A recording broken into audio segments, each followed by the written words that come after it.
आता सर्वात महत्त्वाचा टॉपिक त्याच्यामध्ये पहिलं सुरू करतो आपण कार्यकारी मंडळ. कार्यकारी मंडळामध्ये सर्वात वरचा जो व्यक्ती असतो तो असतो राष्ट्रपती. राष्ट्रपती भाग 5 मध्ये येतो, प्रकरण 1 मध्ये. ठीक आहे. आणि कलम सुरू होतात कलम 52 पासून तर कलम 62 पर्यंत राष्ट्रपती. 63 जी कलम आहे ती उपराष्ट्रपतीची असते. ठीक आहे. तर राष्ट्रपती जर म्हटलं तर कलम 52 नुसार भारताचा एक राष्ट्रपती असेल. आता कलम आपण सोबत पण बघणार आणि कलमची एक वेगळी शॉर्टकट पण आहे, ती आपण नंतर बघणार. शॉर्टकट आपण काय काय लिहिलं आहे त्याचा पण आपण अभ्यास करणार आहे. तत्पूर्वी राष्ट्रपती जो असतो तो काय असतो, राज्यप्रमुख असतो, हेड ऑफ द स्टेट.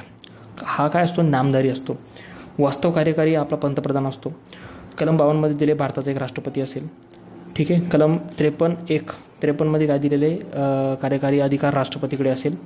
53(2) मध्ये काय दिलं आहे, राष्ट्रपती जे आपले संरक्षण दलाचे सरसेनापती असतात 53(2) मध्ये, म्हणजे अधिकार त्याचा काय अधिकार येतो की 53(1) मध्ये कार्यकारी अधिकार असेल, 53(2) मध्ये तो कमांडर इन चीफ असेल सगळ्या संरक्षण दलाचा.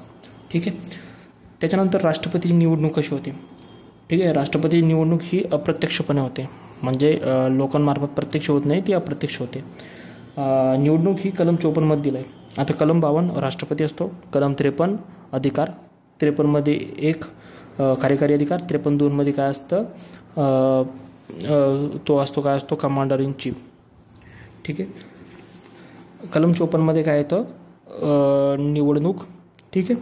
आता निवडणूकमध्ये एक निर्वाचक गण असतो. त्याच्यामध्ये कोण कोण असतं. ठीक आहे. जी राष्ट्रपतीची निवडणूक होते, राष्ट्रपतीच्या निवडणूकमध्ये लोकसभा, राज्यसभा, विधानसभा या ज्या तिन्ही ज्या बॉडीज आहे, ज्या सभागृह आहे, त्याच्यातलं इलेक्टेड जे मेंबर्स आहे, नॉमिनेटेड नाही, इलेक्टेड मेंबर्स तेवढे राष्ट्रपतीच्या निवडणुकीमध्ये भाग घेतात. लोकसभा, राज्यसभा, विधानसभा, इलेक्टेड. विधानसभामध्ये दिल्लीची प्लस पॉंडिचेरीची त्यांच्या विधानसभा पण येतात. आणि याच्यामध्ये भाग न घेणाऱ्या कोणत्या येतात, लोकसभेच्या, राज्यसभेच्या, विधानसभेच्या, विधान परिषद यांच्या नॉमिनेटेड प्लस विधान परिषदेच्या नॉमिनेटेड, म्हणजे नामनिर्देशित सदस्य येत नाही. ठीक आहे. जर आपल्या भाषेत जर बोलायचं म्हटलं, लोकसभा, राज्यसभा, राज्य विधानमंडळाचे नामनिर्देशित सदस्य, राज्य विधिमंडळ द्विगृही असल्यास विधान परिषदांचे निर्वाचित तसेच नामनिर्देशित सदस्य, म्हणजे जे भाग घेत नाहीत ते. ठीक आहे. आपण जे भाग घेत नाही म्हणजे लोकसभा, राज्यसभा, राज्य विधानसभांचे नामनिर्देशित जे नॉमिनेटेड आहे ते भाग घेत नाही, म्हणजे इलेक्टेड भाग घेतात. ठीक आहे. राज्य विधिमंडळ द्विगृही असल्यास विधान परिषदांचे निर्वाचित तसेच नामनिर्देशित, म्हणजे विधान परिषदाचे इलेक्टेड ॲज वेल एज नॉमिनेटेड ते भाग घेत नाही. कोणते, विधान परिषदचे. आणि दिल्ली आणि पॉंडिचेरी केंद्रशासित प्रदेशांमधील ज्या विधानसभा आहे तिथले नामनिर्देशित म्हणजे नॉमिनेटेड, म्हणजे तिथले इलेक्टेड चालतात. इन शॉर्टकट, लोकसभा, राज्यसभा, विधानसभा कुठल्या, दिल्ली आणि पॉंडिचेरीच्या सगळं इलेक्टेड. बरोबर. ठीक आहे. आता राष्ट्रपतीची निवडणूक पद्धत, कलम 54 मध्ये काय असतं, निवडणूक असते. कलम 55 मध्ये काय असते, पद्धत असते. पद्धत आपण जी निवडणूक पद्धत जी घेतलेली, कोणाकडून घेतलेली, आयरिशकडून घेतली. म्हणजे राष्ट्रपतीची निवडणूक पद्धत आपण आयरिशकडून घेतली आणि राष्ट्रपतीला पदावरून दूर करण्याची महाभियोगाची पद्धत आपण कोणाकडून घेतलेली आहे, अमेरिकेकडून घेतलेली आहे. आपल्याला हे डिफरन्शिएट करता यायला पाहिजे. कलम 55 मध्ये दिलं आहे. आता निवडणुकीची तत्त्वे दिलेली आहे की राष्ट्रपतीची निवडणूक विविध राज्यांच्या प्रतिनिधित्वात शक्य तेवढी एकरूपता असेल. सर्व राज्य मिळून संघराज्य त्यांच्या प्रतिनिधित्वात शक्य तेवढा समतोल साधला जाईल. साध्य करण्यासाठी संसदेच्या व प्रत्येक राज्याच्या विधानसभेच्या प्रत्येक निर्वाचित सदस्याला किमान मते देण्याचा हक्क ते पुढील रीतीने देतील. पुढील रीतीने कसं देतील, म्हणजे विधानसभेच्या निर्वाचित सदस्याच्या मताचे मूल्य. आता मताचे मूल्य कसं ठरवलं जातं, एक एम एल ए काय असतो, आमदाराचं मूल्य काय असणार, त्या राज्याची लोकसंख्या डिवाइड बाय राज्य विधानसभेतील निर्वाचित सदस्यांची एकूण संख्या. म्हणजे राज्याची लोकसंख्या जर म्हटलं, आपली महाराष्ट्राची लोकसंख्या आहे 11 कोटी 23 लाख समथिंग राज्याची लोकसंख्या आहे, डिवाइड बाय करायची राज्य विधानसभामध्ये निर्वाचित इलेक्टेड मेंबर किती आहे? समजा 288 इलेक्टेड मेंबर्स टाकायचे. ठीक आहे. नॉमिनेटेड तर अँग्लो इंडियन होता, तो काढून टाकला. 288 सगळे इलेक्टेड असतात म्हणजे 288. 11,23,00,000 डिवाइड बाय 288 इंटू काय करायचं 1/1000. हे जे असतं का ते एका MLAचे मूल्य असतं. ठीक आहे. आता वरील गणनेसाठी हे एक महत्त्वाचं की 1971च्या जनगणनेची लोकसंख्या पकडली. आता 1971मध्ये महाराष्ट्राची लोकसंख्या काय होती त्याच्यानुसार ते मूल्य पकडलं. 84वी घटनादुरुस्ती 2001 नुसार असं सांगितलं की 2026 नंतरचे जी पहिल्या जनगणनेचे आकडे प्राप्त होतील तोपर्यंत 1971च्या जनगणनेचे आकडे ग्राह्य धरले जातील. इन शॉर्ट 1971च्या आकडेवारीनुसार सध्या आपली निवडणूक जनगणनेची लोकसंख्या पकडली जाते. ती 2026पर्यंत तीच चालणार आहे.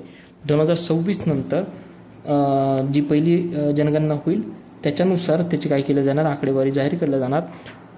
आणि हे जे 2026पर्यंत जे एक्सटेन्शन लावलं आहे ते 84वी घटनादुरुस्ती 2001 नुसार आहे. आता 84वी घटनादुरुस्ती 2001, 86वी घटनादुरुस्ती किती आहे 2002. म्हणजे असं जवळजवळ आपण हे करू शकतो. ठीक आहे. त्याच्यानंतर दुसरं आता हे झालं विधानसभेचं म्हणजे MLAचं. त्याच्यानंतर संसदेचे जे निर्वाचित सदस्य त्यांच्या मताचे मूल्य कसं असतं म्हणजे MP असतात ते सर्व राज्यातील जेवढे पण इलेक्टेड MLAच्या मतांचे मूल्य.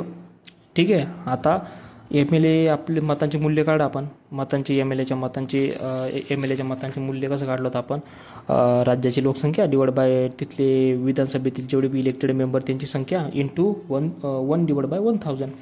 ठीक आहे. ही संख्या डिवाइड बाय संसदेच्या निर्वाचित सदस्यांची एकूण संख्या म्हणजे संसदेची किती निर्वाचित सदस्यांची संख्या आहे ती काय करायची डिवाइड बाय करायची त्याच्यामध्ये.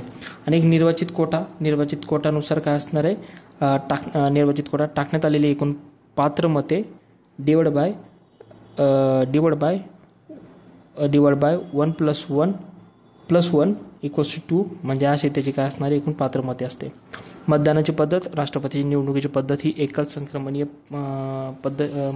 प्रमाणशीर प्रतिनिधित्वाद्वारे केली जाते.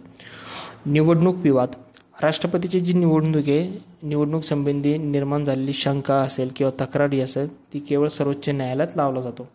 आता राष्ट्रपती मोठा असल्यामुळं सर्वोच्च न्यायालयातच विषय जातो आणि त्यांचा निकाल काय असतो अंतिम असतो. निर्वाचक गण अपूर्ण होते म्हणजे काही पदं जर रिक्त असल्यास या कारणावरून राष्ट्रपतीच्या निवडणुकीला आव्हान देता येत नाही. आता निर्वाचक गण अपूर्ण होते म्हणजे ज्या ठिकाणी 300 खासदार आमदार असायला पाहिजे त्या ठिकाणी 200 आमदार होते तर त्याच्यावर आपण आक्षेप घेऊ शकत नाही तर निवडणुकीला आव्हान देता येत नाही. आणि थर्ड राष्ट्रपतीची निवडणूक अवैध ठरविल्यास त्याने त्याआधी केलेल्या कृती मात्र रद्द होत नाहीत व त्या पुढे अंमलात राहतात. ठीक आहे. राष्ट्रपतीची जी निवडणूक असते त्याच्यात जी म्हणजे सर्वोच्च न्यायालयाने जर कॅन्सल केली तर राष्ट्रपतीचा पदावधी हा 5 वर्षाचा आहे.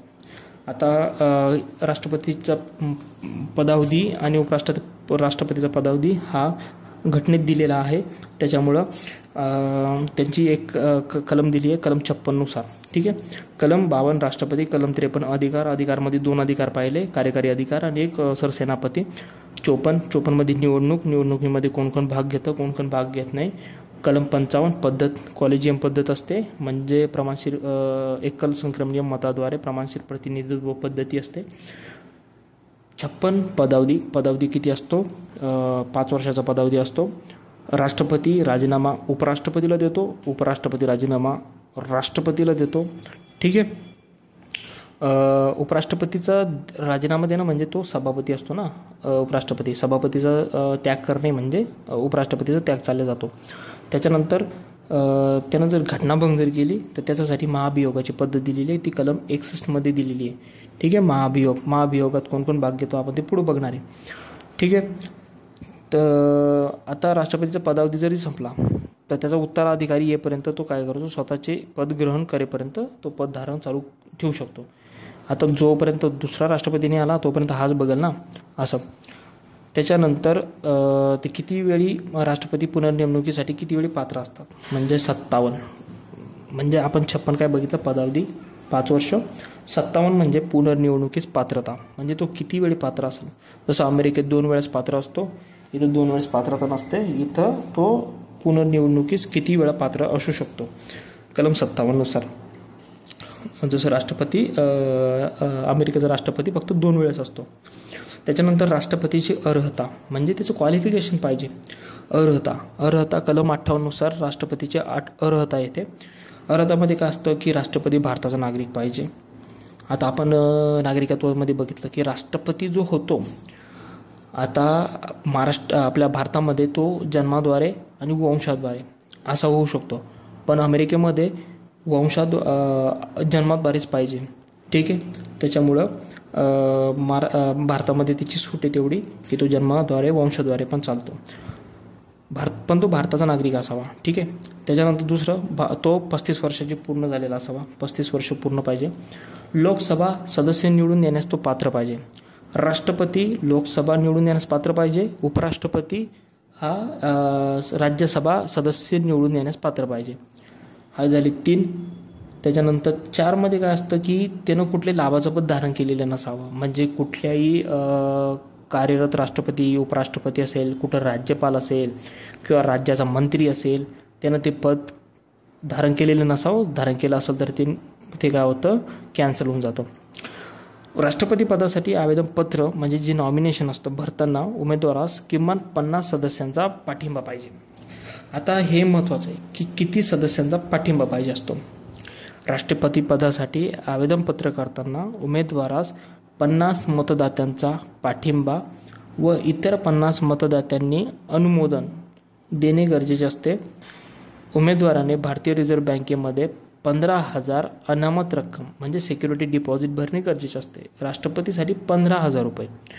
उमेदवारास एकूण मतांच्या 1/6 मते न मिळाल्यास ही रक्कम जप्त होते. हे बदल 1997 मध्ये केलं होतं. आता याच्यामध्ये लक्ष देण्यासारखं काय आहे, आता राष्ट्रपतीला फॉर्म जर भरायचा आहे तर फॉर्म जर भरायचं आहे तर त्याला किमान 50 जे मतदात्यांनी पाठिंबा द्यायला पाहिजे मग नॉमिनेशन करताना. कारण कोणी उठलून कोणी राष्ट्रपतीसाठी उभं राहील तसं चालत नाही. त्याला 50 मतदात्यांचा पाठिंबा पाहिजे आणि 50 जणांचं अनुमोदन पाहिजे. सिक्युरिटी डिपॉझिट 15,000 रुपये असतं. जर त्याला 1/6 मतांनी पडली म्हणजे 60 मतापैकी जर 10 मतं जरी नाही पडली तरी तो काय होतो, डिस्क्वालिफाय होऊन जातो. त्याच्यानंतर म्हणजे त्याचं जे सिक्युरिटी डिपॉझिट जप्त केलं जातं. हे बदल कधी केले, 1997 पासून केलं होतं. ठीक आहे. ही जी अर्हता होती कलम 58 नुसार होती.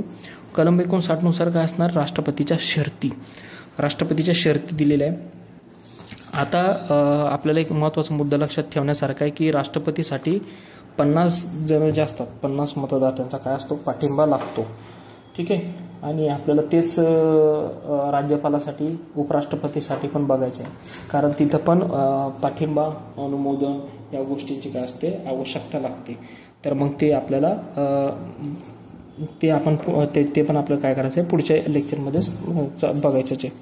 त्याच्यानंतर आपण बघतो आता कलम 59 नुसार राष्ट्रपती पदासाठी शर्ती सांगण्यात आलेल्या आहे. आता शर्ती काय आहे, आता याच्यामध्ये 5 शर्ती आहे. 5 शर्ती कोणत्या आहे की तो राष्ट्रपती संसदेच्या कोणत्याही सभागृहाचा किंवा राज्य विधिमंडळाचा सदस्य नसावा. ऑब्व्हियसली जे आपण बघितलं ना आत्ता की त्याची अर्हता काय लागते, तो कुठल्याही लाभाचं पद धारण केलेलं नसावं. इन शॉर्ट तो संसदेचा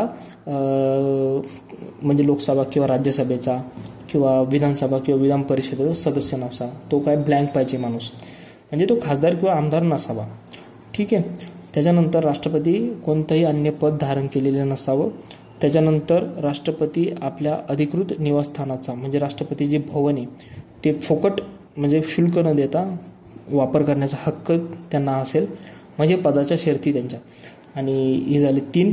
कलम 4 म्हणजे ऑप्शन 4 संसदेने म्हणजे राष्ट्रपतीला संसदेने कायद्याने निश्चित केलेला पगार भत्ते विशेष अधिकार प्राप्त करण्याचा हक्क आहे. म्हणजे राष्ट्रपतीचे पगार जे असतात का ते कोण निश्चित करतं? संसद कायद्याने दिले जातात. म्हणजे असं नाही की बाबा त्याला कुठला उपराष्ट्रपती पगार देतो, जसं महान्यायवादीचा पगार कोण ठरवतो? राष्ट्रपती ठरवतो. तसं नाही आहे. राष्ट्रपतीचा पगार संसदीय कायद्याद्वारे दिला जातो. त्याला घर म्हणजे राष्ट्रपती भवन असतं ते फ्रीमध्ये वापरता येतं. त्याच्यानंतर राष्ट्रपतीचे पगार भत्ते त्यांच्या पदावधी दरम्यान कमी केले जाणार नाही. म्हणजे जोपर्यंत त्यांचा पदावधी असतो तोपर्यंत केलं जाणार नाही. जवळजवळ त्यांना 5 लाख रुपये पगार भेटतो आणि जेव्हा ते रिटायर्ड होतात त्याच्या 50% त्यांना काय भेटते? पेन्शन भेटते. ठीक आहे. आपण हे पदाच्या काय बघितलं? शर्ती बघितल्या. 59मध्ये पगार येतो. त्याची म्हणजे त्याने पद धारण केलेलं नसावं, आमदार खासदार नसला पाहिजे, तो निवासस्थान फुकट वापरू शकतो. त्याच्यानंतर जो पगार आहे संसदीय कायद्याने दिला जातो आणि कुठल्याही याच्यामध्ये त्याचा पगार कमी केला जात नाही. 5 लाख रुपये महिन्याचा पगार, 50% त्याचे काय असते? पेन्शन असते. आता राष्ट्रपतींनी घ्यावायची शपथ किती असते? कलम 60नुसार शपथ घ्यावी लागते. आता ही जी शपथ कोण देतो त्यांना? तर सरन्यायाधीश समक्ष त्यांना शपथ घ्यावी लागते. सरन्यायाधीश त्यांना शपथ देतो. राष्ट्रपतीला एकच शपथ घ्यावी लागते. मुख्यमंत्री असेल किंवा पंतप्रधान असेल यांना 2 शपथ घ्यावं लागतात. एक घ्यावं लागते पदाची शपथ आणि एक घ्यावं लागते गोपनीयतेची शपथ. ठीक आहे. तर राष्ट्रपतीला एकच शपथ, राष्ट्रपतीला काय करावं लागते? एकच शपथ घ्यावं लागते. ठीक आहे. आणि सरन्यायाधीश त्यांना शपथ देतो. तो जर नसेल तर जो पण ज्येष्ठतम नागरिक असेल तर तो त्यांना काय करतो? शपथ देतो. आता शपथेवरील बाबी काय येतात? म्हणजे त्यानं आपलं जे निष्ठापूर्वक कार्यपालन केलं पाहिजे, संविधानाप्रती कायद्याप्रती जतन केलं पाहिजे, संरक्षण केलं पाहिजे, जनतेच्या कल्याणास वाहून दिलं पाहिजे. ठीक आहे. म्हणजे त्याचं काय असणार आहे? शपथच्या नंतर कलम 60 झालं. कलम 61मध्ये काय येतं? महाभियोग. कलम 61मध्ये येतं महाभियोगाच्या काय दिलेल्या पद्धती दिल्या. आता महाभियोग कधी राबवलं जातं? की एखादा राष्ट्रपती त्यानं जर घटनाभंग जर केली, फक्त एकच कारण आहे, ह्या एकाच कारणामुळे त्याला पदमुक्त केलं जातं. अन्य कारणाशिवाय आपण बघितलंय की राष्ट्रपती अशा काही मूलभूत हक्कामध्ये त्याला अपवाद दिलेला आहे, ज्या अपवादामध्ये राष्ट्रपतींना सूट देण्यात आलेली आहे की त्यांच्यावर कुठलीही कारवाई करता जाणार नाही, कुठलीही बंधने आणता जाणार नाही. ठीक आहे. पण राष्ट्रपतीला महाभियोग जो असतो कलम 61नुसार, त्यानं जर घटनाभंग जर केला तर ह्या गोष्टीमुळेच त्याला काय केलं जातं? घटनाभंग जर केली तर त्याला पदावरून काढले जातं. आता घटनाभंग केली तर मग ती महाभियोगाची पद्धत कशी राबवली जाते, त्याच्यात कोण कोण भाग घेतं ते बघायचे. आता राष्ट्रपती महाभियोग म्हणजे दोषारोप संसदेच्या कोणत्याही सभागृहाकडून करण्यात येऊ शकतो. म्हणजे आपल्याला वाटलं की बाबा राष्ट्रपतीनं घटनाभंग केला आहे, एक तर लोकसभेतून सुरू कर, नाही तर राज्यसभेतून सुरू कर. त्या आशयाचा काय करावं लागतो? एक ठराव मांडावा लागतो. ठराव मांडण्यापूर्वी अट असतात, काही अटी असतात, त्या अटी मांडावं लागतात. ठीक आहे. तर त्या अटी ती अट अशी आहे की एकूण सदस्य संख्येच्या, म्हणजे ज्या बी सभागृहात पहिले मांडतोय, म्हणजे त्या सभागृहातील एकूण सदस्य संख्येच्या किमान 1/4 सदस्यांनी स्वाक्षरी केलेली लेखी नोटीस किमान 14 दिवस अगोदर सभागृहात मांडावी लागते. म्हणजे राष्ट्रपती आहे तो काय लोकसभेत आहे, लोकसभेमध्ये 543 आपली सदस्य संख्या आहे. त्या 543च्या 1/4 सदस्यांनी एक नोटीस सगळ्यांनी 1/4 सदस्यांची स्वाक्षरी केलेली नोटीस किमान ती 14 दिवस अगोदर सभागृहात मांडावं लागते की बाबा आम्ही एवढे सदस्य सही करून ही नोटीस 14 दिवस अगोदर सभागृहात मांडतो, आम्हाला राष्ट्रपतीवर महाभियोग रागवायचा आहे कारण राष्ट्रपतीने घटनाभंग केला आहे. तेव्हा प्रस्ताव मांडला. प्रस्ताव ठराव सभागृहामध्ये एकूण सदस्यांच्या, आता जेवढी बी सदस्य 543 करंट सदस्य, त्याच्या 2/3 बहुमताने पारित होणे गरजेचे असते. आता 243च्या 2/3 बहुमताने पारित होणे गरजेचे असते. जेव्हा ते पारित होईल तेव्हा ते दुसरे सभागृह दोषारोपाचे अन्वेषण करते किंवा त्याची व्यवस्था करते. अशा वेळी हजर राहण्याचा किंवा प्रतिनिधीमार्फत आपली बाजू मांडण्याचा हक्क असतो त्या माणसाला किंवा त्या राष्ट्रपतीला.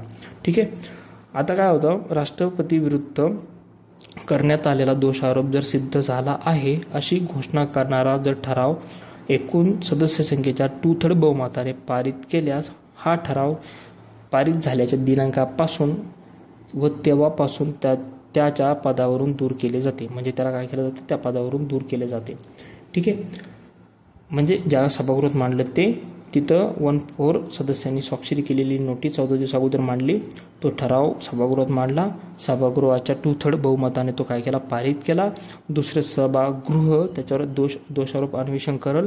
त्यानं बी ठराव जर दोषारोप सिद्ध जर केला तर मग तो 2/3 बहुमताने पारित केलेला ठराव ज्या दिनांकापासून पारित केला त्या दिनांकापासून राष्ट्रपती आपली काय करतो, जागा सोडून देतो. महाभियोग ही संसदेतील एक समन्यायिक, आपण जे बघितलं कॉसी ज्युडिशियल.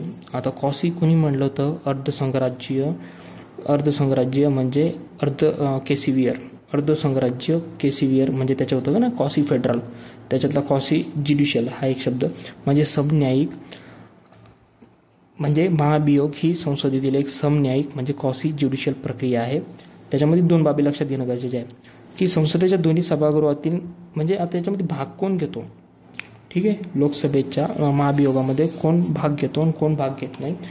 त्याच्यासाठी की बाबा लोकसभा राज्यसभा हे ह्या ज्या राज्यसभेतील जेवढे बी इलेक्टेड आणि नॉमिनेटेड मेंबर आहेत तेवढेच भाग घेतात. इलेक्टेड आणि नॉमिनेटेड.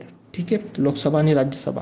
कारण महाभियोगाची प्रस्ताव कुठं मांडणार, संसदेत मांडणार, राज्यसभेत मांडणार, लोकसभेत मांडणार. त्याच्यामुळं बाकी कुठल्याही सभागृहातील कुठल्याही व्यक्ती कुठलाही सदस्य याच्यामध्ये भाग घेत नाही. जसं राष्ट्रपतीच्या निवडणुकीत लोकसभा, राज्यसभा आणि विधानसभाचे इलेक्टेड होते. राष्ट्रपतीच्या महाभियोगात लोकसभा आणि राज्यसभाचे इलेक्टेड प्लस नॉमिनेटेड हे 2 सदस्य असतात. ठीक आहे. याच्यामध्ये महाभियोगाची पद्धत काय केली जाते, राबवली जाते. याच्यामध्ये दुसरं फेरून घालून विचारलं जातं. इव्हन याच्यामध्ये दिल्ली पॉंडिचेरीचे केंद्रशासित प्रदेश आहे किंवा विधानसभा असेल, विधान परिषद असेल, तिथले नामनिर्देशित निर्वाचित कुठलेही येत नाही. ठीक आहे. म्हणजे लोकसभा राज्यसभाचे इलेक्टेड, विधानसभाचे इलेक्टेड येत नाही, विधान परिषद इलेक्टेड नॉमिनेटेड येत नाही. ठीक आहे. म्हणजे लोकसभा राज्यसभाचे नॉमिनेटेड, लोकसभा राज्यसभाचे इलेक्टेड. ठीक आहे. हे झाले राष्ट्रपतीची महाभियोग. असं ठराव बिराव पास झाला. त्याच्यानंतर राष्ट्रपतीचं पद आहे का ते काय होतं, रिक्त होतं.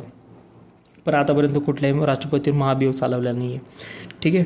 राष्ट्रपतीचे पद मुक्त होणे म्हणजे पद कसं मुक्त होतं की राष्ट्रपतीनं जर 5 वर्षाच्या पदावधी संपल्यामुळं 5 वर्ष जर काम केलं त्याच्यामुळं तो पदावधीचा काय देतो, राजीनामा देतो. म्हणजे त्याचं काय होतं, पदमुक्त होतं. पद रिक्त होणे. राष्ट्रपतीने राजीनामा जर दिला, महाभियोग पद्धतीद्वारे पदावरून दूर केलं तर त्याचं पद रिक्त होतं. त्याचा मृत्यू झाला तरी पद रिक्त होतं. इतर प्रकारे म्हणजे पद धारण करण्याकरता अपात्र जर ठरला, निवडणुकीसाठी जर ठरला तर तो काय होतो, पद त्याचं काय होतं, रिक्त होतं. आता काय पुढील तरतुदी दिली आहे. कलम 61 मध्ये काय बघितलं आपण, महाभियोग. ठीक आहे. कलम 61 मध्ये काय बघितलं आपण, महाभियोग.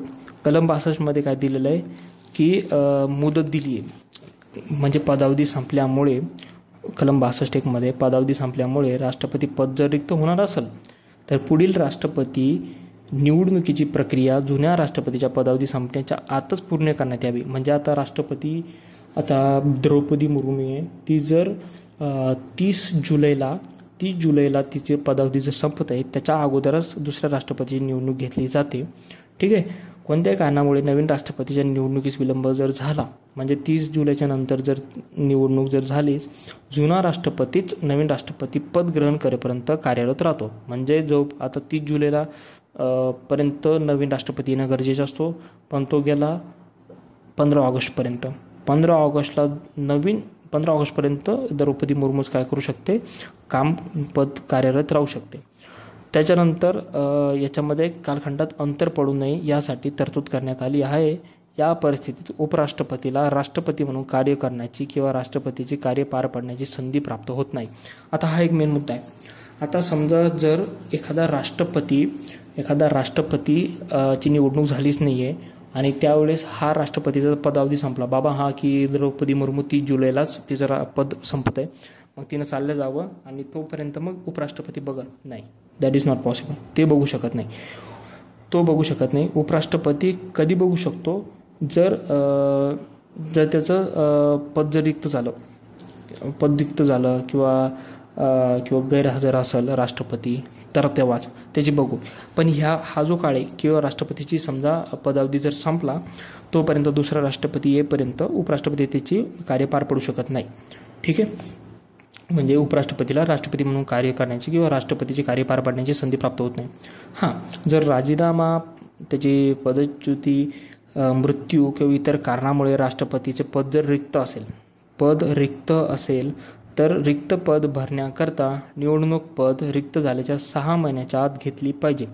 म्हणजे जर समजा एखादं पद रिक्त झालं, मृत्यू झाला, काही गेला, राजीनामा दिला, मध्ये समजा 2.5 वर्ष द्रौपदी मुर्मून काम केलं, तिला वाटलं नाही गड्या आता मी राजीनामा देते किंवा तिचा मृत्यू जर झाला, तर मग 6 महिन्याच्या आत नवीन निवडणूक घेतली जाते. ठीक आहे, पण ती निवडणूक होईपर्यंत 6 महिन्याच्या आत निवडणूक घेतली पाहिजे. अशा परिस्थितीत नवीन राष्ट्रपती आपले पद ग्रहण करेपर्यंत उपराष्ट्रपती हा राष्ट्रपतीचे काम करतो. आता हे लक्षात घेण्यासारखे, जेव्हा राष्ट्रपती मरतो किंवा राजीनामा देतो म्हणजे त्यानं ते पद पूर्णपणे सोडले, पण तोपर्यंत दुसरा राष्ट्रपती आला का, नाही, तोपर्यंत उपराष्ट्रपती काम करतो राष्ट्रपतीचं. तसंच कार्यरत राष्ट्रपती जेव्हा गैरहजर असेल, आजार असेल, कोणत्या कारणामुळे तो कार्य करण्यास असमर्थ असेल, तेव्हा उपराष्ट्रपती तेवढ्या कालावधीसाठी राष्ट्रपतीचे कामं करतो.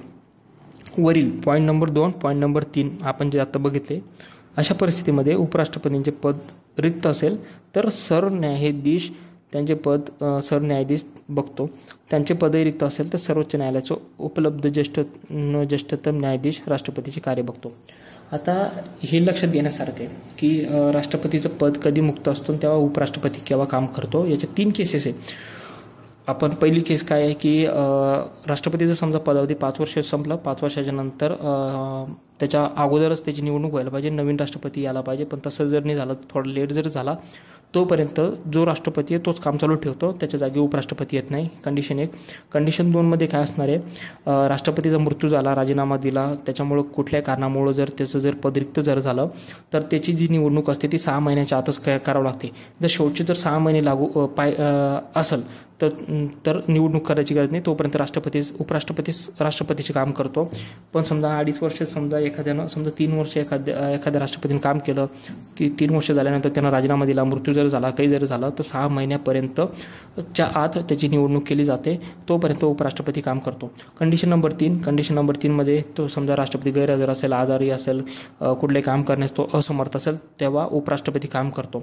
या दोन्ही सिच्युएशन, खालच्या 2 ज्या सिच्युएशन आहेत, 2 कंडिशन आहे, त्या कालावधीमध्ये राष्ट्रपतीचे काम करतो. उपराष्ट्रपती सुद्धा नसेल तर तिथं सरन्यायाधीश म्हणून काम करतो. सरन्यायाधीश सुद्धा नसेल तर सर्वोच्च न्यायालयाचा जो बी ज्येष्ठतम न्यायाधीश असेल तर तो राष्ट्रपतीची कामं करतो.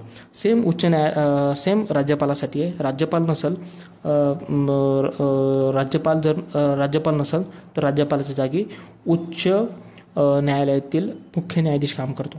ऑब्व्हियसली राज्यपालाच्या ठिकाणी उपराज्यपाल तर नसतो, त्या ठिकाणी काय असतो, मुख्य न्यायाधीश असतो. ठीक आहे, तर असं काय झालं, हे पदरिक्त झाल्यानंतर राष्ट्रपती केव्हा काम करतो, केव्हा काम करत नाही, या गोष्टी. ठीक आहे, म्हणजे जेव्हा उपराष्ट्रपती राष्ट्रपतीचे काम करतो तेव्हा त्याला काय असतात, अधिकार प्राप्त होतात. कोणते, राष्ट्रपतीचे. ठीक आहे, आता राष्ट्रपतीचे अधिकार आणि कार्य, आपण अधिकार बघितले. राष्ट्रपतीचे अधिकार कशामध्ये दिलेले आहे, कलम 53मध्ये. कलम 53(1) कोणता अधिकार होता, कार्यकारी अधिकार. कलम 53(2) काय होतं, commander in chief of defence, सरसेनापती असतो तो, 53(2) दिलेला आहे. ठीक आहे, आता राष्ट्रपतीचे अधिकार व कार्य. आता राष्ट्रपतीचे अधिकार काय असतात, राष्ट्रपतीचे कार्यकारी अधिकार असतात, कायदेविषयक अधिकार असतात, वित्तीय अधिकार असतात, न्यायिक अधिकार असतात, परराष्ट्रविषयक अधिकार असतात, लष्करी अधिकार असतात, आणीबाणी विषयक अधिकार असतात. आपण हे सगळे 7 अधिकार विशेष डिटेलमध्ये बघणार. आता याची ट्रिक जर म्हटली तर काका विण्या पळाला असं म्हणतो आपण. काका म्हणजे कार्यकारी, काका कायदेविषयक, विण्या वित्तीय न्यायिक अधिकार, पळाला प म्हणजे परराष्ट्र ळाचा लागे ला ठेवायचा म्हणजे लष्करी, आणि पळ आल आ म्हणजे आणीबाणीविषयक म्हणजे काका विण्या पळाला. तेच राज्यपालाचं जर असेल तर काका विण्यास असतं, कारण राज्यपालाला परराष्ट्र, लष्करी, आणीबाणीविषयक अधिकार नाही आहे. ठीक आहे. तर पहिलं आहे कार्यकारी अधिकार. तर आपण शॉर्टमध्ये बघणार आहे. भारत सरकारचा जो सर्व कार्यकारी अधिकार असतो तो राष्ट्रपतीच्या नावाने चालवला जातो. ठीक आहे. जे बी अध्यादेश काढले जातात किंवा आदेश काढले जातात ते राष्ट्रपतीच्या नावाने तयार केले जातात. जे बी नियमन असतात ते राष्ट्रपती तयार करू शकतात. कार्यकारी अधिकार. ठीक आहे. संघ शासनाचे कामकाज अधिक सुलभतेने चालण्यासाठी राष्ट्रपती नियम तयार करू शकतात. ठीक आहे. कामकाजाची विभागणी मंत्र्यांमध्ये करू शकतात. कामकाजाची जी विभागणी आहे ती मंत्र्यांमध्ये करू शकतात. ठीक आहे. त्याच्यानंतर राष्ट्रपती पंतप्रधानाची नेमणूक करतात व त्याच्या सल्ल्याने इतर मंत्र्यांची नेमणूक करतात.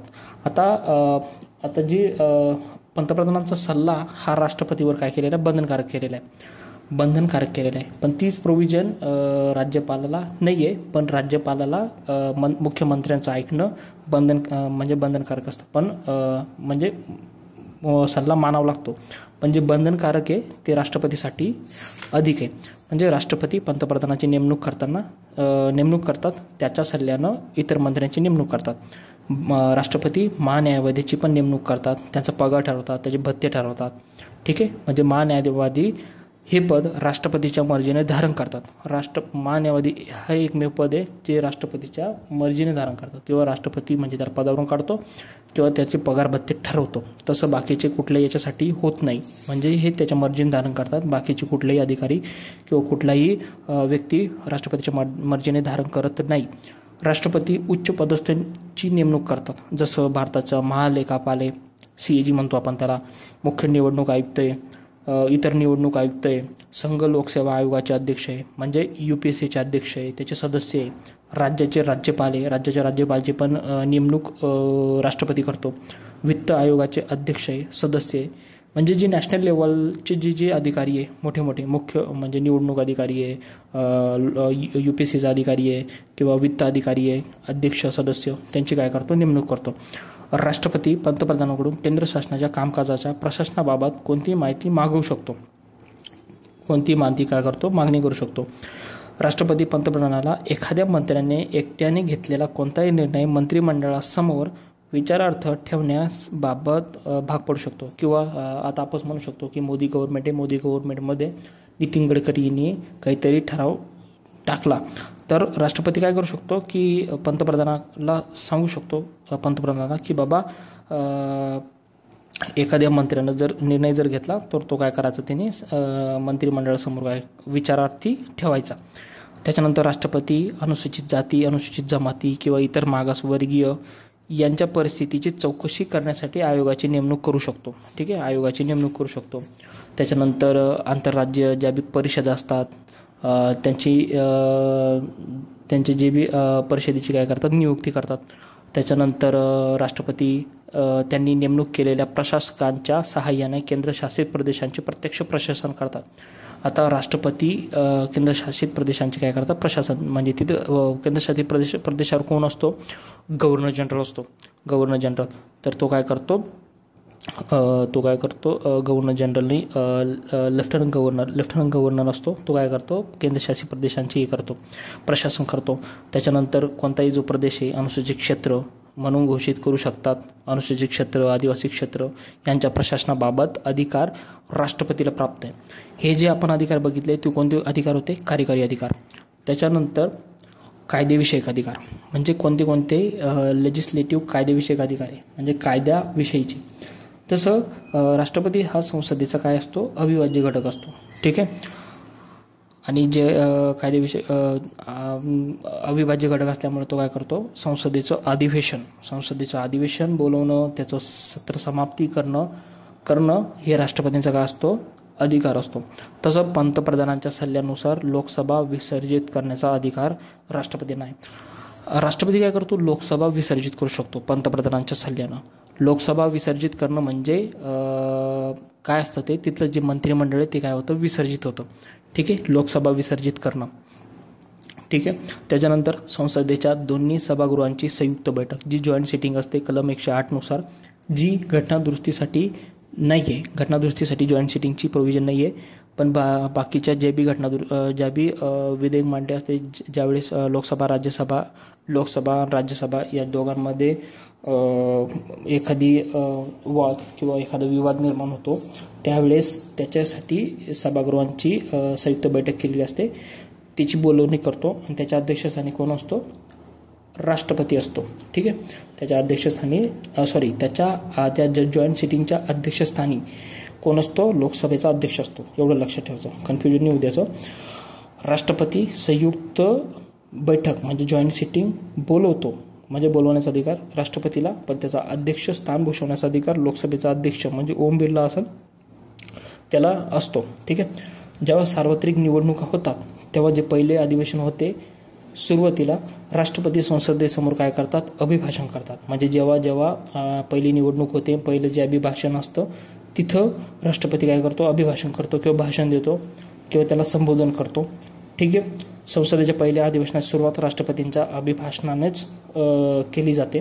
ठीक आहे. संसदेत कुठल्याही सभागृहाकडे प्रलंबित विधेयकाबाबत कोणत्याही बाबीबद्दल ते काय करू शकतात? संदेश पाठवू शकतात किंवा मेसेज पाठवू शकतात.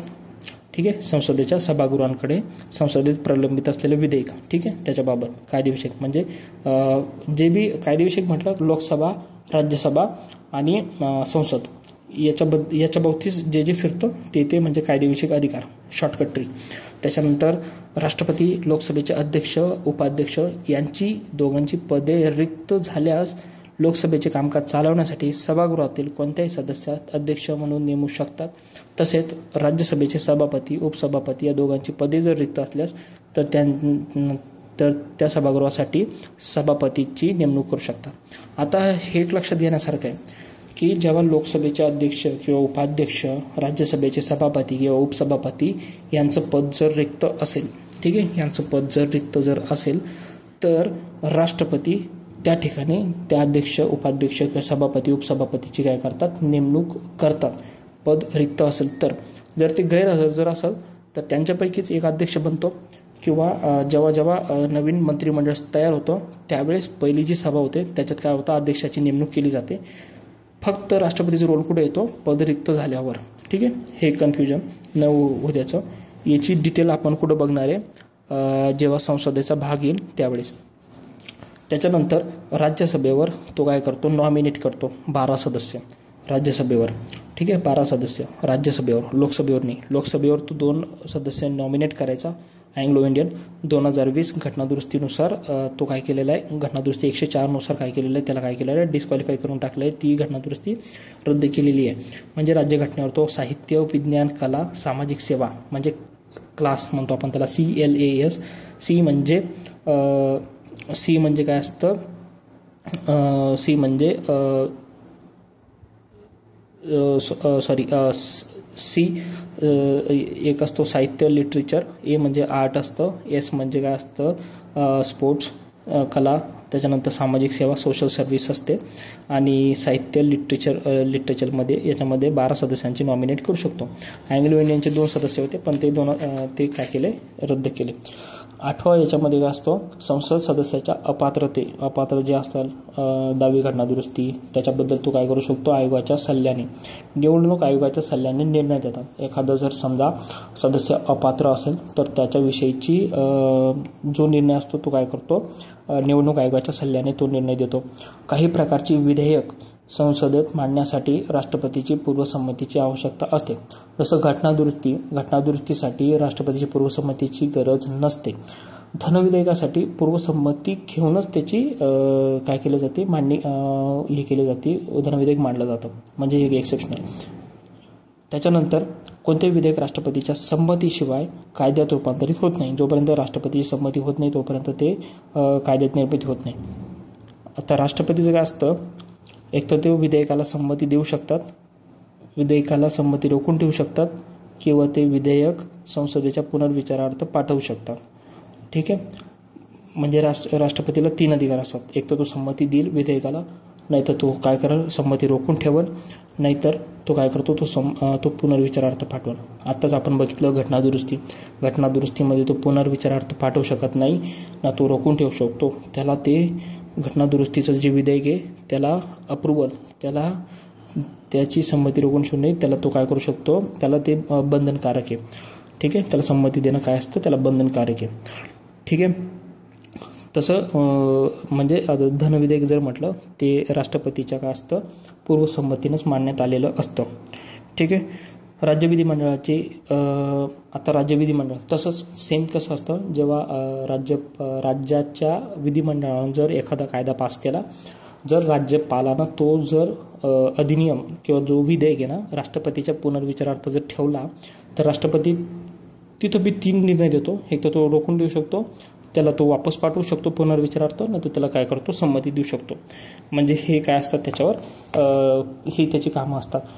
त्याच्यानंतर भारताचे राष्ट्रपती भारताचे महालेखापाल, संघ लोकसेवा आयोग, वित्त आयोग यांचे अहवाल संसदेसमोर मांडण्याची घडवून आणतात.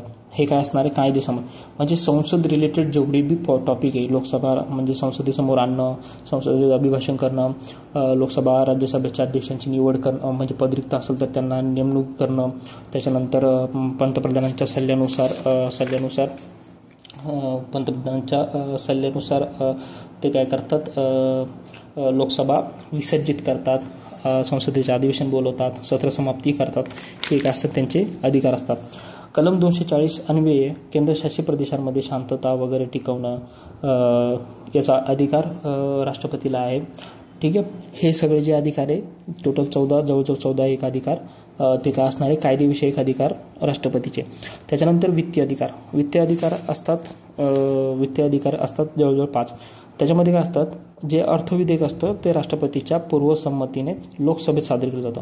आता कधी लक्षात ठेवायचं, लोकसभेत अर्थविधेयक कोण मांडतो, अर्थमंत्री मांडतो. अर्थमंत्री हा कुठं मांडतो, लोकसभेतच मांडतो.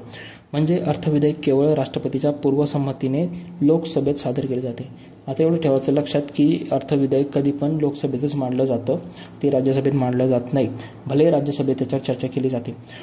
राष्ट्रपती संसदेत वार्षिक विवरणपत्र म्हणजे काय असतं, वार्षिक विवरणपत्र जे बी आपलं बजेट असतं, केंद्र शासनाचा अर्थसंकल्प तो मांडण्याचं घडवून आणतो. ठीक आहे, वित्तीय अधिकार. आता वित्तीय म्हणजे वित्तीय रिलेटेड असतो, म्हणजे संसदेत वार्षिक वित्तीय विवरणपत्रक अर्थसंकल्प मांडण्याचे घडवून आणतात. त्याच्यानंतर अनुदानाची मागणी राष्ट्रपतीच्या संमतीनेच करता येते. ठीक आहे, जी बी अनुदानाची मागणी असते ती राष्ट्रपतीच्या संमतीनेच केली जाते.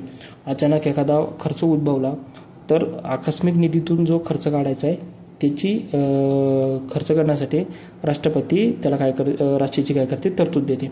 त्याच्यानंतर केंद्र व राज्य कर उत्पन्नाची वाटणी करण्यासाठी राष्ट्रपती वित्त आयोगाची नेमणूक करते. किती, दर 5 वर्षांनी.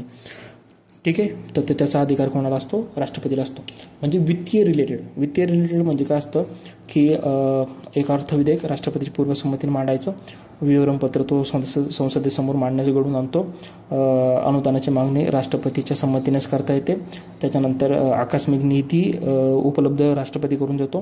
त्याच्यानंतर जे बी वित्त आयोग असतो तो काय करतो, दर 5 वर्षांनी त्याची स्थापना करण्याची व त्यांना वित्त किंवा कर उत्पन्नाची वाटणी करण्याचा अधिकार राष्ट्रपतीला असतो. हे झालं वित्तीय रिलेटेड. त्याच्यानंतर असतो न्यायिक विषयक. न्यायाबद्दल काय अधिकार आहे. राष्ट्रपती सर्वोच्च न्यायालयातील सरन्यायाधीश, मान्य न्यायाधीश, उच्च न्यायालयातील न्यायाधीश यांची नेमणुका करतात. म्हणजे सरन्यायाधीश प्लस सर्वोच्च न्यायालयातील अन्य न्यायाधीश प्लस उच्च न्यायालयातील न्यायाधीश यांच्या काय करतात, नेमणुका करतात. ठीक आहे, उच्च न्यायालयातील म्हणजे उच्च न्यायालय पण तिथं काय येतो. म्हणजे या ठिकाणी असं नाही की बाबा सर्वोच्च न्यायालयाचे राष्ट्रपती करतो, उच्च न्यायालयाचे राज्यपाल करतो, तसं नाही. राज्यपाल उच्च न्यायालयाच्या न्यायाधीशांची नेमणूक नाही करत. ठीक आहे, तर सर्वोच्च न्यायालयाच्या सरन्यायाधीश, अन्य न्यायाधीशांच्या व उच्च न्यायालयाच्या न्यायाधीशांची काय करतो, नेमणूक राष्ट्रपती करतो. कारण कायदेविषयक आहे ना, न्यायविषयक आहे ना, न्यायमूर्ती असतात त्याच्यामुळं. त्याच्यानंतर कोणत्याही कायदेविषयक किंवा वस्तूविषयक प्रश्नाबाबत सर्वोच्च न्यायालयाकडून मत मागवू शकतो. आता सर्वोच्च न्यायालयाकडून त्याला मत मागण्याचं काय असतोय, हे पण दिलेलं आहे. म्हणजे तो सर्वोच्च न्यायालयाकडून मत व सल्ला राष्ट्रपतींवर बंधनकारक नसतो. याच्यामध्ये काय असतं की सर्वोच्च न्यायालयाने दिलेले किंवा मत किंवा सल्ला राष्ट्रपतीवर बंधनकारक नसतो. पण याच्यामध्ये काय असतं ना, सर्वोच्च न्यायालयाकडून तो काय करू शकतो, मत मांडू शकतो. याचं एक कलम आहे ते कलम आपण सर्वोच्च न्यायालय उच्च न्यायालयाचं जेव्हा न्यायालयाचा टॉपिक येईल त्यावेळी त्याच्यामध्ये बघणार आहे. ठीक आहे, न्यायविषयक अधिकार. त्याच्यानंतर जे अपराधाबद्दल जे बी दोषी ठरवलेले असतात त्यांची जी शिक्षा आहे ती कमी करू शकतो, वाढवू शकतो, त्यांना क्षमादान देऊ शकतो, शिक्षेत सूट देऊ शकतो, शिक्षेत सूट देऊ शकतो. ठीक आहे, मृत्यू आदेश जर असेल तर त्याचा शिक्षा आदेश तो सौम्य करू शकतो. आता हा जो आदेश आहे तो लष्करी रिलेटेड जरी असेल, ठीक आहे, म्हणजे जे आपण म्हणतो आपण कोर्ट मार्शल रिलेटेड, त्याचा सुद्धा अधिकार राष्ट्रपती नसतो. तो अधिकार राज्यपालांना नसतो. ठीक आहे, राज्यपालांना काका विण्यापर्यंतचे विण्या न्यायविषयक असतो. पण हा दोष सिद्धीबाबत आहे, म्हणजे जन्म म्हणजे मृत्यूदंड दिलेला असतो त्याचा क्षमादान करण्याचा अधिकार फक्त राष्ट्रपतीला, तो न्यायालयाला नसतो, राज्यपालाला नसतो. त्याच्यानंतर परराष्ट्रविषयक अधिकार. आता डिप्लोमॅटिक पॉवर्स पण असतात त्याच्यामध्ये, जे बी आपलं परराष्ट्रीय व्यवहार आहे, आंतरराष्ट्रीय करार, तो राष्ट्रपतीच्या काय केले जाते, नावानंच केले जाते. पण ॲक्च्युअल कामं कोण करतो, पंतप्रधानच करत असतो. पण ते जे करार असतात, जे बी तह असतात ते राष्ट्रपतीच्या नावाने केले जाते. जे बाहेरचे दूत असतात, राजनैतिक अधिकारी असतात, त्यांच्या नेमणुका कोण करतो, राष्ट्रपती करतो. आणि आंतरराष्ट्रीय मंचावर भारताचे प्रतिनिधित्व करतात राष्ट्रपती, म्हणजे आंतरराष्ट्रीय मंचावर भारताचे प्रतिनिधित्व राष्ट्रपती करतात. त्याच्यानंतर लष्करी रिलेटेड म्हणजे तिन्ही दलांचे सरसेनापती असतो. आपण कलम 53 मध्ये बघितलं अधिकारमध्ये काय असणार, कलम 53(2) मध्ये काय असणार की राष्ट्रपती हा तिन्ही दलांचा सरसेनापती असतो. ठीक आहे, म्हणजे तिन्ही दलांचे सेनापती असतात, त्यांची काय करतो, तो नेमणूक करतो. हा सरसेनापती असतो, ते बाकीचे सेनापती समजा. त्याच्यानंतर युद्ध व शांतता या सर्वचे निर्णय त्यांच्या आदेशानुसारच ठरतात. त्याच्यानंतर संसदेच्या मान्यतेची आवश्यकता असते. म्हणजे युद्ध किंवा शांतता याविषयीचे सर्व निर्णय राष्ट्रपतीच ठरवतात. पण त्याच्यावर काय असतो ना, सल्ला असतो संसदेचा. सल्ल्यानुसार काम करावं लागतं, कारण त्याला संसदेची मान्यता असते. ठीक आहे, म्हणजे इथं परस्पर त्याला विशेष अधिकार नाही आहे. त्याच्यानंतर शेवटचा अधिकार आहे आणीबाणीविषयक अधिकार. आणीबाणीविषयक म्हणजे राष्ट्रपतीला आणीबाणी लागू करण्याचा अधिकार आहे. 3 प्रकारे आणीबाणी असते. एक राष्ट्रीय आणीबाणी, एक असते घटक राज्य आणीबाणी म्हणजे राष्ट्रपती राजवट, आणि तिसरी असते आर्थिक आणीबाणी. राष्ट्रीय आणीबाणी कलम 352 नुसार लावली जाते. घटक राज्य आणीबाणी 2 असतात राष्ट्रपती राजवटमध्ये, कलम 356. आपण बघितलं कलम 356 मध्ये जेव्हा घटक राज्यामध्ये एखादी परिस्थिती जर निर्माण झाली तर तेव्हा म्हणजे एखादी परिस्थिती जर निर्माण झाली, समजा जशी मणिपूरमध्ये निर्माण झाली तशी कलम 356 नुसार लावू शकतो. आणि कलम 365 म्हणजे जर केंद्राने दिलेले आदेश मानण्यास जर त्यांनी कसूर केलं घटक राज्यानं, तर तिथं राष्ट्रपती राजवट लागू केली जाते. जसं आपण बघितलं की इलेक्शन जे होतं त्याच्यामध्ये काय झालं, इलेक्शन म्हणजे 5 जुलैला समजा नवीन मुख्यमंत्री निवडणूक होणं गरजेचं असतं, पण त्यांनी 20 दिवस एक्स्ट्रा घेतले. ते 20 दिवसाच्या कालावधीमध्ये राष्ट्रपती राजवट लावली जाते. त्याच्यानंतर आर्थिक आणीबाणी कलम 360 मध्ये आर्थिक आणीबाणी जेव्हा आपली आर्थिक आणीबाणी होते तेव्हा 360 आणीबाणी दरम्यान आपण लक्षात घेतलं, आणीबाणी दरम्यान आपले नागरिकत्व जे असतं ते काही ठिकाणी फ्रीज होतं. म्हणजे एखादा सोडत असेल किंवा एखादा नागरिकत्व घेत असेल किंवा ॲक्सेप्ट करत असेल त्यावेळेस त्याच्यावर काय आणली जातात, बंधने आणली जातात, ती फ्रीज केली जाते. एवढं एक लक्षात ठेवण्यासारखे. ठीक आहे, आणीबाणीविषयक 3 आणीबाणी, राष्ट्रीय आणीबाणी कलम 352, घटक राज्य आणीबाणी म्हणजे राष्ट्रपती राजवट कलम 356, कलम 365 आणि वित्तीय आणीबाणी किंवा आर्थिक आणीबाणी कलम 360. ठीक आहे, राष्ट्रपतींना नकार अधिकार आहे म्हणजे veto power of the president, म्हणजे तो नकार अधिकार वापरू शकतो. नकार अधिकाराचे पण प्रकार आहे. नकार अधिकार म्हणजे कुठलाही विधेयक असेल त्याला तो संमती देऊ शकतो, रोखून देऊ शकतो, पुनर्विचारार्थ पाठवू शकतो, किंवा संसदेने जे एखादा घाईघाईनं घेतलेला विचार असतो किंवा घटनाविरोधी एखादी विधेयक असतं त्यासाठी राष्ट्रपतीला नकार अधिकार असतो. कारण जर असं जर झालं, संसदेनं जर बहुमत जरी असलं, त्यांनी जर समजा जास्त देशविरोधी विधेयक मांडलं किंवा ते घाईघाईनं मांडलं किंवा ते देशाच्या हितासाठी बरोबर नाही आहे, अशा वेळेस राष्ट्रपतीला नकार अधिकार दिलेला आहे. त्याच्यामध्ये काय असतं, घटनेच्या कलम 111 अंतर्गत ही जी राष्ट्रपतीची ही दिलेली आहे. त्याच्यामध्ये काय दिलं आहे की संमती विधेयकाबाबतीत जर बोलायचं म्हटलं तर संमती देणे, रोखून ठेवणे, पुनर्विचारार्थ पाठवणे. नकार अधिकाराचे प्रकार आहे. एक आहे म्हणजे पूर्ण किंवा शुद्ध नकाराधिकार. पूर्ण म्हणजे ॲब्सोल्यूट वेटो म्हणजे पूर्णपणे रोखून ठेवणे. गुणात्मक नकाराधिकार म्हणजे क्वालिफाईड वेटो म्हणजे जेव्हा राष्ट्राध्यक्षांनी संसदेकडे एखादं विधेयक पुनर्विचारार्थ जर पाठवलं आणि विधेयकाने म्हणजे ती विधेयक संसदेने परत पूर्वीपेक्षा अधिक बहुमताने परत मांडलं आणि राष्ट्राध्यक्षांना त्याला संमती द्यावी लागते. म्हणजे हे काय असतं गुणात्मक क्वालिफाईड. म्हणजे काय असतं एखादं विधेयक राष्ट्रपतीकडे आलं, राष्ट्रपतीने ते पुनर्विचारार्थ पाठवलं, संसद काय करत त्याच्यावर अधिक बहुमतानं त्याला परत पाठवून राष्ट्रपतीकडे ते राष्ट्रपतीला संमती देणं गरजेचं असतं. हा नकार अधिकार काय असतो गुणात्मक नकार अधिकार. त्याच्यानंतर असतो निलंबनात्मक नकार अधिकार. निलंबनात्मक म्हणजे सस्पेन्सिव्ह वेटो म्हणजे पुनर्विचारार्थ पाठवलेले विधेयकात संसदेने साध्या बहुमताने पारित केले तर त्यास संमती द्यावी लागेल. म्हणजे जे पुनर्विचारार्थ पाठवलं तर त्याला काय द्यावं लागते, साध्या बहुमताने त्याला काय द्यावं लागते, संमती द्यावं लागते. पुनर्विचारात ते निलंबन आहे ना, त्याला सस्पेन्सिव्ह आहे. त्याच्यानंतर पॉकेट नकार अधिकार. पॉकेट म्हणजे काय असतं, म्हणजे संसदेने पारित केलेल्या विधेयकावर कोणतेही निर्णय न घेता तसंच पडू द्यायचं. पॉकेट म्हणजे पॉकेटमध्ये म्हणजे एखादं विधेयक आलं जे पॉकेटमध्ये पडलेलं पॉकेटमध्येच पडू द्यायचं असा याचा अर्थ होतो. वर 4 प्रकारांच्या नकार अधिकारांपैकी राष्ट्रपतींना 3 प्रकारचे नकार अधिकार आहे. कोणतं? पूर्ण नकार अधिकार, निलंबनात्मक अधिकार आणि पॉकेट अधिकार. आता आपण बघितलं गुणात्मक अधिकार म्हणजे तो पुनर्विचारार्थ पाठवतो, परत ते काय करतात पास करून अधिक बहुमत परत राष्ट्रपतीकडे पाठवतात, हे झालं क्वालिफाईड.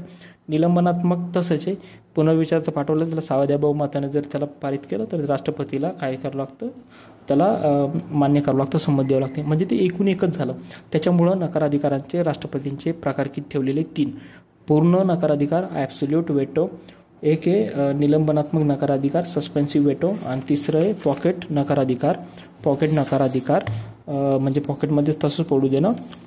ठीक आहे, तर ते काय असतं पॉकेट वेटो. ठीक आहे. राष्ट्रपतींना धनविधेयकाच्या बाबतीत निलंबनात्मक नकार अधिकार नाही आहे. आता निलंबनात्मक नाही आहे म्हणजे कसं, निलंबनात्मक वेटो काय सांगत होता की एखादं जर विधेयक आहे राष्ट्रपतीला आलं, राष्ट्रपती त्याच्यावर काय करतो पुनर्विचारार्थ पाठवतो, ते काय करतात साध्या बहुमताने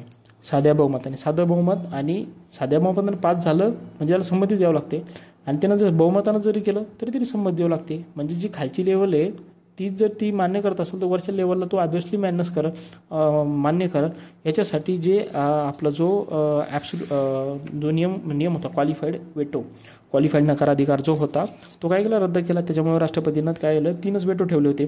ठीक आहे. त्याच्यापैकी जो आहे विधेयकाबाबतीत, कारण विधेयक हे पुनर्विचारार्थ पाठवू शकत नाही आणि विधेयक कुठं मांडलं जातं, लोकसभेत मांडलं जातं. मग त्याच्यामुळं तो निलंबनात्मक अधिकार राष्ट्रपतीला काय आहे, नाही आहे. ठीक आहे.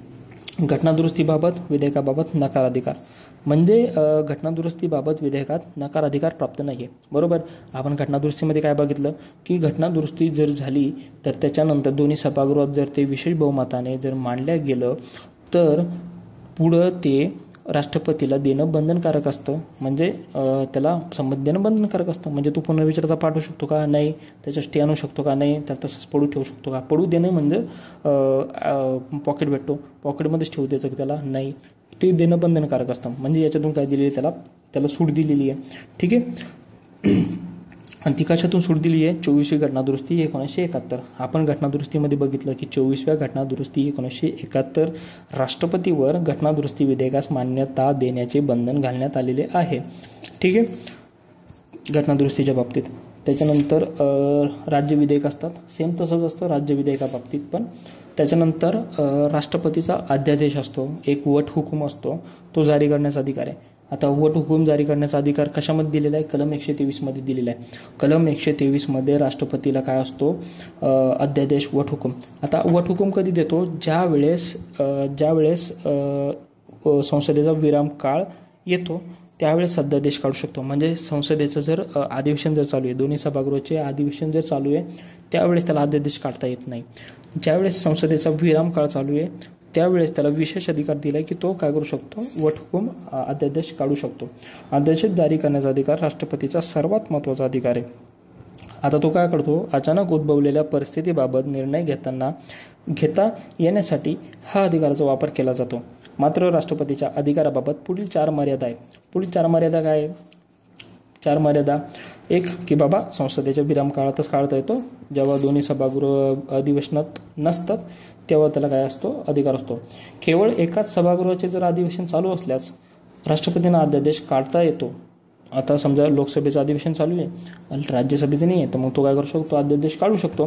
कारण संसदीय विधेयक दोन्ही सभागृहांमध्ये पारित होणे आवश्यक असते. अशा रीतीने राष्ट्रपतींना अध्यादेश काढण्याचा अधिकार संसदेच्या कायदेविषयक अधिकारांच्या समांतर नाही.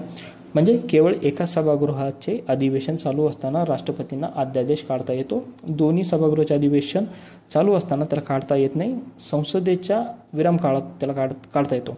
हा एक काय आहे, पहिली मर्यादा. ठीक आहे. दुसरी मर्यादा काय आहे, राष्ट्रपती अध्यादेश अशाच वेळी काढू शकतात जेव्हा त्यांनी तात्काळ कारवाई करणे गरजेचे असते. जेव्हा त्याला एकदम तात्काळ कार्यवाही करणे, ठीक आहे, तेव्हाच तो काय करू शकतो, अध्यादेश काढू शकतो. म्हणजे हे त्याचं लिमिटेशन आहे. नाही तर उठसूट केव्हाही राष्ट्रपतीनं जर अध्यादेश काढले तर एक परिस्थिती निर्माण होईल, ठीक आहे, राजकीय परिस्थिती निर्माण होईल. त्याच्यामुळं त्याच्यात पण काही मर्यादा ठेवलेल्या आहे. तिसरी मर्यादा अशी आहे किंवा लिमिटेशन, 4 मर्यादा, राष्ट्रपतींना अध्यादेश काढण्याचा अधिकार संसदेच्या कायदेविषयक अधिकाराच्या समविस्ताराचा आहे. याचे 2 अर्थ काय होतात. राष्ट्रपती अशा विषयाबाबत अध्यादेश काढू शकतात ज्यावर कायदे करण्याचा संसदेस अधिकार आहे. संसदीय कायद्याप्रमाणे अध्यादेशावर सारखीच घटनात्मक बंधने आहेत. ठीक आहे. ही तिसरी. आणि चौथी काय आहे, विराम काळात काढलेला अध्यादेश संसदेच्या पुढच्या अधिवेशनात दोन्ही सभागृहासमोर ठेवावा लागतो. ठीक आहे. म्हणजे जेव्हा आपण विराम काळात अध्यादेश काढला तर जेव्हा त्यांचे अधिवेशन सुरू होईल दोन्ही सभागृहाचे, तर तो काय करावा लागतो, त्या अधिवेशनात मांडावा लागतो. तिथं बी त्याला जो अध्यादेश असतो त्याचं कायद्यात रूपांतर झालं पाहिजे. संसदेने कोणती कृतीने केली तर ते काय होतं, ते तो काय असतो, तो संपताच म्हणजे त्याचं काय असतो, संपुष्टात येऊन जातो. म्हणजे असे त्याचे काय असणारे, अध्यादेशाबाबत त्याचे काय असणारे मर्यादा आहे. अशा 4 मर्यादा याच्यामध्ये दिलेल्या आहे. कलम 123 अन्वये, कलम 123, ठीक आहे, 143 नाही, कलम 123 अध्यादेश, कलम 123 अध्यादेश कोणाला, राष्ट्रपतीला अध्यादेश काढण्याचा अधिकार आहे. सेम राज्यपालाला असतो कलम 213 मध्ये. ठीक आहे. कलम 213 मध्ये पण आपण ते पुढचं पाहणार आहे. त्याच्यानंतर राष्ट्रपतींना क्षमादानाचा अधिकार. आपण बघितलं की कलम 72 मध्ये राष्ट्रपतीला क्षमादान करण्याचा अधिकार आहे. कोणाला दंड भेटला, शिक्षा झाली, तहकूब करण्याचा अधिकार आहे. म्हणजे शिक्षा तहकुबी करणे, त्याला विश्राम देणे, शिक्षेत सूट देणे, शिक्षा सौम्य करणे, हा अधिकार दिलेला आहे. आणि अधिकारातील राष्ट्रपती आणि राज्यपालातील आपण फरक बघितला की बाबा काही असे अधिकार आहे की ते राज्यपालाला नाही आहे. जसं राष्ट्रपतींना लष्करी न्यायालयाने दिलेल्या शिक्षेबाबत, आता लष्करी न्यायालयाने जर शिक्षा दिला त्या शिक्षेबाबत क्षमादान करण्याचा अधिकार आहे राष्ट्रपतीला, पण तो राज्यपालाला आहे का, नाही. राज्यपाल फक्त स्टेट बॉडीसाठी असतो. तो नॅशनल लेवलला लष्कराबद्दल देईल का, नाही. राष्ट्रपती मृत्यूदंडास क्षमादान करू शकतात, पण तो राज्यपाल करू शकतो का, नाही. म्हणजे ह्या लिमिटेशन, ह्या 2 काय असणारे लिमिटेशन राज्यपालावर लादलेल्या आहे. त्याच्यानंतर भारताचे राष्ट्रपती. आज आपल्याला माहिती आहे भारताचे पहिले राष्ट्रपती कोण होते, डॉक्टर राजेंद्र प्रसाद भारताचे पहिले राष्ट्रपती होते, जे सलग 2 वेळा पदावधी भूषवलेले आहे. ते एकमेव राष्ट्रपती, त्यांनी 2 वेळा केलेलं आहे. आतापर्यंत कुठलाही राष्ट्रपती त्यांनी 2 वेळा राष्ट्रपती झालेले नाही आहे. ठीक आहे. पहिली जी राष्ट्रपतीची निवडणूक झाली होती ती झाली होती मे 1952. आता आपण बघितलं जेव्हा आपण संविधान लागू कधी केलं होतं आपण 26 जानेवारी 1950. 1950 पासून तर मार्च 1952 पर्यंत संविधान सभाच ही काय होती, कायदेमंडळ म्हणून काम करत होती. कायदेमंडळ म्हणजे तेव्हा काय झालं तर तेव्हा कुठलेही संसद स्थापन झालेलं नव्हतं. म्हणजे लोकसभा नव्हती, राज्यसभा नव्हती. त्याच्यामुळे काय झालं तर निवडणुका नव्हत्या. तोपर्यंत राष्ट्रपतीच कार्यकार बघायचा. म्हणजे आपले तेव्हा जे बी अधिकार होते गव्हर्नर जनरल बघायचे तोपर्यंत. ठीक आहे. जेव्हा आपल्या निवडणुका झाल्या, ठीक आहे, जेव्हा निवडणुका झाल्या तेव्हापासून आता मार्च 1952ला काय झालं, तोपर्यंत हे होती मे 1952 पर्यंत. त्याच्यानंतर निवडणुका झाल्या मे 1952 ते 1962 पर्यंत, म्हणजे जवळजवळ 10 वर्ष, म्हणजे 5 आणि 5 म्हणजे 10 वर्ष राजेंद्र प्रसाद राष्ट्रपती होते. आणि पहिल्या निवडणुका कधी झाल्या त्या मे 1952 मध्ये. तेव्हा राष्ट्रपतीच्या पहिल्या निवडणुका, तेव्हा राष्ट्रपतीचे काय झालं त्या निवडणुका झाल्या. आता द्रौपदी मुर्मू द्रौपदी मुर्मू जर म्हटल्या तर त्या राष्ट्रपती व्यक्तीनुसार द्रौपदी मुर्मू या कितव्या आहे 19व्या व्यक्ती आहे, पण 15वे काय ते राष्ट्रपती, 15वे राष्ट्रपती ते 15वे राष्ट्रपती आणि 15वेच आपले कोण आहे आपले पंतप्रधान 14वे का 15वे असे काहीतरी आहे ते. पहिल्या आदिवासी राष्ट्रपती आहे, दुसऱ्या महिला राष्ट्रपती. पहिली कोण होती प्रतिभाताई पाटील आणि दुसरी कोण होती द्रौपदी मुर्मू, पण ही पहिली आदिवासी राष्ट्रपती आहे. राष्ट्रपतीबद्दल एवढंच. ओके.